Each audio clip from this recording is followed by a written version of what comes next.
বিন্দুকে অ্যারেস্ট করতে হবে, মানে অ্যারেস্ট করে দেবে এই বিষয়ে। এবং আরেকটা বিষয়, যে কথায় কিন্তু একই কথায় সমর্থন করেছেন, যদি আপনি ভোটে না দাঁড়াতেন তাহলে তৃণমূল জিততো, আপনি দাঁড়াতে আপনি একটা ভোট কাটুয়া বলে বলেছেন। আর কি বলবেন? আপনার প্রথম প্রশ্ন যেটা হচ্ছে অভিষেক ব্যানার্জি কি বলেছেন না বলেছেন সেটাকে আমি গুরুত্ব দিতে চাই না, কেন অভিষেক ব্যানার্জি তৃণমূলের কাছে যুবরাজ হতে পারেন, তাকে মাথায় পেতে তৃণমূলের লোকগুলো নাচানাচি করতে পারে, কিন্তু রাজনীতিতে অভিষেক ব্যানার্জির কোনো অস্তিত্ব আছে বলে আমি মনে করি না। যদি তার নামের সঙ্গে ব্যানার্জি শব্দটা না থাকতো তাহলে তৃণমূলের ওয়ার্ডে যারা রাজনীতি করে তাদের যোগ্যতা অভিষেক থেকে অনেক বেশি আছে, তারা জনগণের পাশে আছে, জনগণের সঙ্গে আছে। অভিষেক ব্যানার্জির কোনো রাজনীতিতে না ছাত্র সমাজের জন্যে, না যুব সমাজের জন্যে, না কৃষকের জন্যে, না মানুষের জন্যে কোথাও তার কোনো রাজনীতিগতভাবে কোনো ভূমিকা নেই।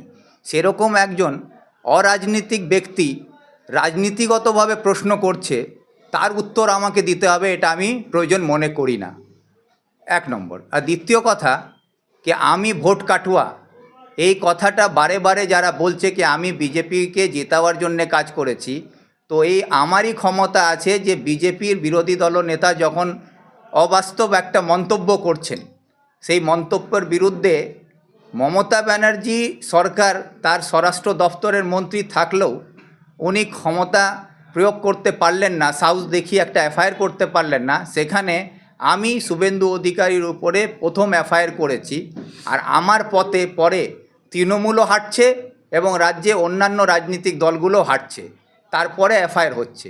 তো এই যে যারা বলছে কি আমি ভোট কাটুয়া, তো আমার প্রশ্ন হচ্ছে তৃণমূলের কাছে, কি তৃণমূল কি ভিক্টরের ভরসায় রাজনীতি করতে এসেছিল? রায়গঞ্জে নির্বাচনে দাঁড়িয়েছিল। ভিক্টর একটা রাজনৈতিক দল, ন্যাশনাল কংগ্রেস, যার হাত ধরে মমতা ব্যানার্জি ইন্ডিয়া জোটে আছে, সেই দলের আমি প্রার্থী ছিলাম। সেই দল তার নির্বাচনে অংশগ্রহণ করেছে, মানুষ তাকে ভোট দিয়েছে, আর কেউ জিতেছে কেউ হেরেছে, কিন্তু আমি আমার লড়াই করেছি, কংগ্রেসের লড়াই করেছে। আর যে তৃণমূলের যে নেতা বলছেন, তিনি নিজে বিজেপির ঘরে ছিলেন, বিজেপির ঘর থেকে এনে তাকে ভাড়াটে প্রার্থী করে এখানে দাঁড়িয়ে জিতিয়ে চেষ্টা করেছিল যাতে বিজেপিকে সুবিধা পৌঁছানো যায়। ভাগ্যিস ভালো কি তৃণমূলের প্রার্থী জিততে পারেনি, যদি জিতত আজকে উনি বিজেপির ঘরে নিজের নাম লিখিয়ে বসে থাকতেন। অযথা আপনাকে অযথা না, এটা হচ্ছে তৃণমূলের কাছে কিছু বলার নাই। ভিক্টর কংগ্রেসের একজন কর্মী হিসাবে মানুষের পাশে আছে, মানুষকে নিয়ে মানুষের অধিকারে লড়াই করে, যেটাকে রুখে দাঁড়াবার জন্যে তৃণমূলের কাছে কোনো রাস্তা নেই, শুধু একটা অপপ্রচার কি আমি বিজেপির সঙ্গে যুক্ত আছি।